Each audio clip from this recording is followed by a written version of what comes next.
Bismillahirrahmanirrahim. Assalamualaikum warahmatullahi wabarakatuh. Kita sekarang awal tahun baru. Kita meninggalkan tahun 1445 Hijriah.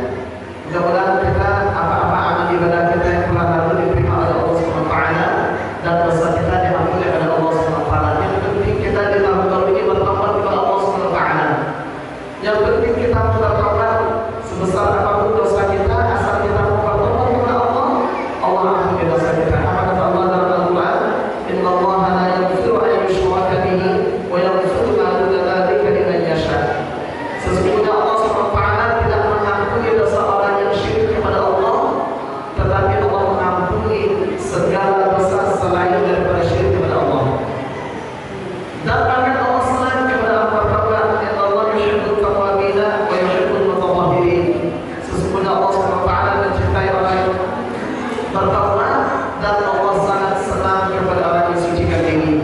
Kata Rasulullah, kullu bani adam khata' wa khairul khata'in at-tawwabun. Setiap manusia itu pasti pernah melakukan kesalahan dan sebaik-baik orang yang berdosa adalah orang yang mau bertobat kepada Allah. Tahun baru 1446 Hijriah, mari kita banyak-banyak beramal soleh.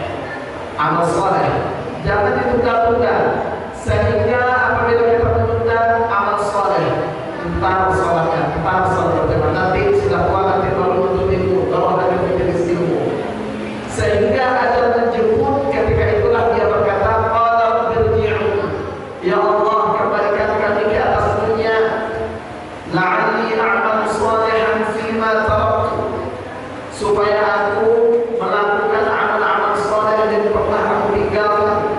Tetapi apa jawaban Allah Subhanahu wa taala? Kalla, sekali-kali tidak.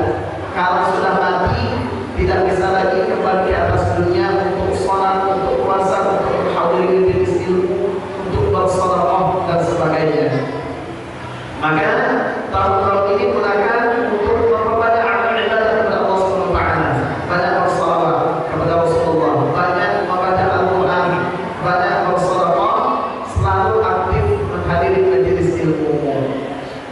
Kemudian beberapa hari lagi kita akan masuk kepada hari Ashura, hari ke-10 daripada Muharram. Ada apa di hari Ashura tersebut? Yang pertama, hari Ashura itu hari yang bersejarah. Selamatnya Nabi Nuh daripada banjir bandang itu tanggal 10 Muharram, dan selamatnya Nabi Musa daripada kejaran Fir'aun itu tanggal 10 Muharram. Maka tanggal 10 Muharram ini kita disunahkan untuk berpuasa. Rasulullah SAW ditanya oleh sahabat tentang puasa pada bulan Muharram, pada tanggal 10 Muharram. Apa kata Rasulullah? Yukaffiru sanata al-madiyah. Puasa pada tanggal 10 Muharram, yaitu hari Ashura, dapat mengampuni dosa satu tahun yang telah lalu. Maka nanti 10 Muharram kita berpuasa Bapak Ibu. Nawaitu sholawati yaum Ashura sunnatan lillahi ta'ala. Sengaja aku puasa esok hari pada hari Ashura, sunnah kepada Allah Ta'ala. Dan disunnahkan juga bagi kita untuk berpuasa tanggal 9 Muharram, dinamakan hari Tasu'a. Disunahkan berpuasa. Nawaitu sholawati yaum Tasu'a lillahi ta'ala. Sengaja aku puasa esok hari pada hari Tasu'a, sunnah kepada Allah Ta'ala. Rasulullah bersabda, jika aku hidup sampai tahun depan, kata Rasulullah, la asuman dan Tasu'a, niscaya aku akan berpuasa pada tanggal 9 Muharram. Dan pada hari Muharram tersebut kita disunahkan untuk memperbanyakkan sedekah. Perbanyakkan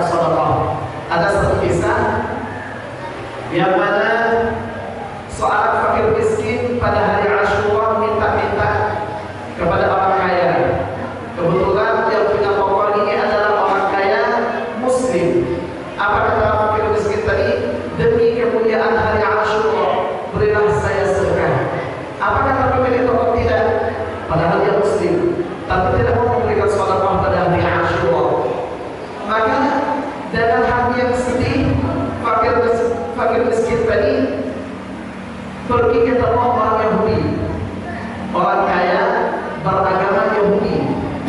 Maka dia berkata, wahai Yahudi, demi kemuliaan hari Ashura, berilah aku sedekah. Maka orang Yahudi tadi tanpa pikir panjang langsung memberikan sedekah kepada fakir miskin tersebut. Pada malam harinya, orang kaya Muslim tadi bermimpi. Dia melihat istana yang sangat indah. Kemudian dia bertanya kepada Allah, Ya Rabbi, liman a'addalah, wahai Tuhanku, untuk siapa kau siapkan istana ini? Kemudian ketika itu dia mendengar suara. Apa kata suara tersebut? Sebenarnya istana ini akan aku berikan kepada engkau. Tetapi ketika orang fakir miskin meminta kepada engkau pada hari Ashura, engkau tidak memberi. Maka istana ini berpindah kepada orang Yahudi yang telah memberi sedekah kepada fakir miskin pada hari Ashura. Ketika bangun tidur, orang Muslim yang kaya ini di pagi harinya langsung mencari orang Yahudi yang memberi sedekah kepada fakir miskin yang kemarin. Ketika bertemu dengan orang Yahudi, wahai si fulan, apakah kau yang memberikan sedekah kepada fakir miskin kemarin? Orang Yahudi tersebut menjawab, iya. Maukah aku ganti apa yang kau sedekahkan kemarin? Aku ganti. Apa kata orang Yahudi? Memangnya kenapa? Maka orang Muslim tadi menceritakan mimpinya. Ketika mendengar mimpi tersebut, orang Yahudi tadi langsung tersentuh hatinya, langsung masuk Islam. Asyhadu